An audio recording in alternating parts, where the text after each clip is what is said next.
Welcome to Module 4. It's our final module, and I wanted to take a little bit of time and go over some of the things that we're going to work on. So Module 4 deals with credible sources, or as we read, there's a lot of things out there. There are a lot of books, there are a lot of internet articles, websites, things on Facebook and TikTok and social media.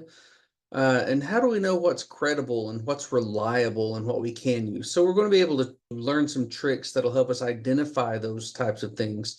Um, as we move through college, it is absolutely a vital skill to be able to tell if something is credible or not credible. So the first thing that you need to do is just kind of look over what we're going to accomplish here. So you will watch a video, what you're doing right now. You'll watch a video and read a handout on evaluating credible sources. You'll summarize the A, B, C's, and D's of evaluating sources. And that's a handout that goes over different types of things you can look at to say, okay, yes, this is, no, this is not. A handy little guide, a rule of thumb. Then you're going to complete an assignment citing a credible source from the CASC library database. And I'll add a video of how to do that along with the instructions.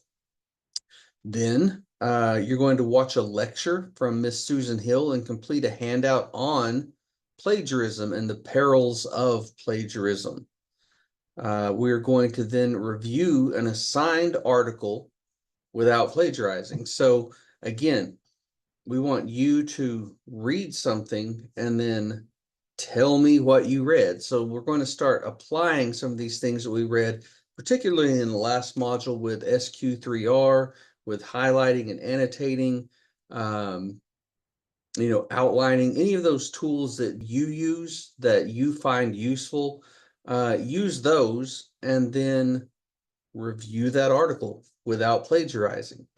Then for kind of the final piece of this course, you're going to read an article related to exonerated prisoners that we're going to work on a little bit, and then you are going to compose a plagiarism-free summary on an exonerated prisoner. So you'll get to pick your own prisoner. That's really kind of what this class is about, but there is a very specific guideline of what you can do and how you can do that. So let's go back and look at it. Here is where the overview video will be.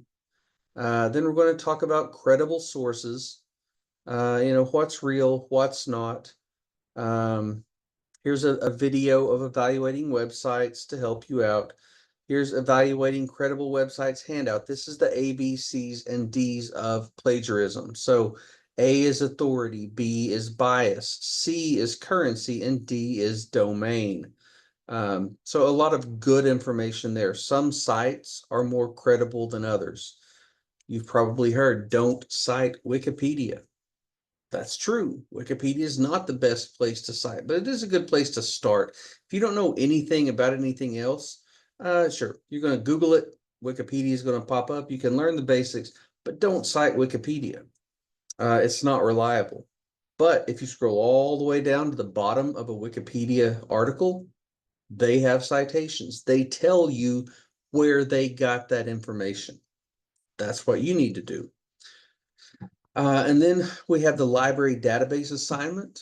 We will use EBSCOhost, which is my favorite.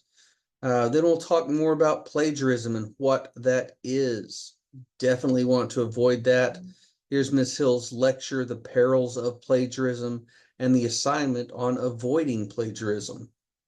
Good assignments. Then I threw in a bonus point opportunity for you, analyzing visual representations.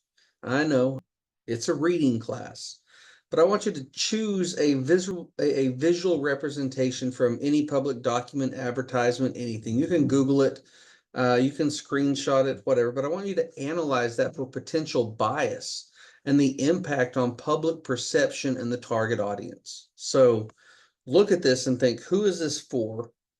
Is it trying to sway my opinion? What does this image have in it that I can interpret? and then show me that.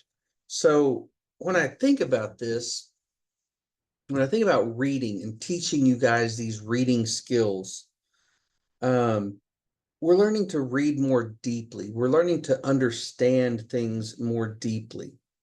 And even in a visual sense, when you see things, when you see articles, when you see images, you can learn that, hey, this isn't just an image for me to look at, but it's actually trying to do something. It's trying to influence me.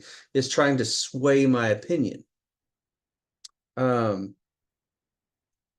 my wife makes me watch MasterChef a lot. And I like food. I like to eat a lot, but as far as describing the food, I can say what's good or what's bad. If you get really technical, I can say, well, it was sweet, or it was sour, or it was salty, or it was burnt. Um, but when we watch those shows like MasterChef, those guys have a very developed palate, and they're able to tell more about the food they eat than what I can. And it's because they're trained. They are classical chefs. They have a skill set there that is much more developed than mine.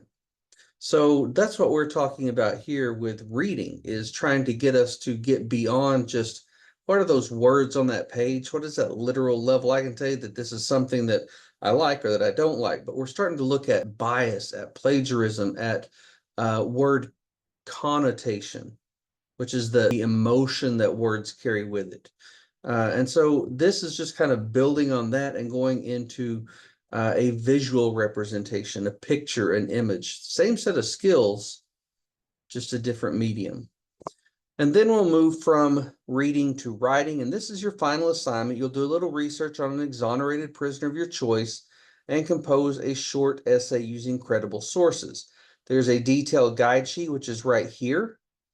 And you can see right there that it shows you this is what your report will look like. You'll put your heading, your name, my name, the class, the date. You'll list your exoneree, okay? You will tell me about the crime. You will tell me about the suspect. You will tell me about the trial and the sentence, the road to freedom, the life since exoneration, and then the final piece is your own personal reaction to this. So at the end of the report, you're going to provide all the URLs for any websites you use to gather information, and then I'll check those for credibility. The reports need to be typed. They need to be in Times New Roman 12-point double space. You can utilize quotes, paraphrases, summaries, but do not plagiarize. There's a new thing too. Do not use AI. I don't want you to use an AI generated report. I want this to be your work, your reading, your personal reactions. Proofread it for grammar, attach it to the file, and submit it. So here's a rubric for how it's going to be graded. We'll look at the content, we'll look at the format, we'll look at the sources. All of those things are going to be part of it. But that's the final. That's the last piece, is tying all this stuff together. So really looking forward to working through Module 4. Looking forward to seeing how far we've come in the class. And again, if there are any questions or anything that comes up, list it in the discussion board. That way we can all kind of have this conversation together as a class.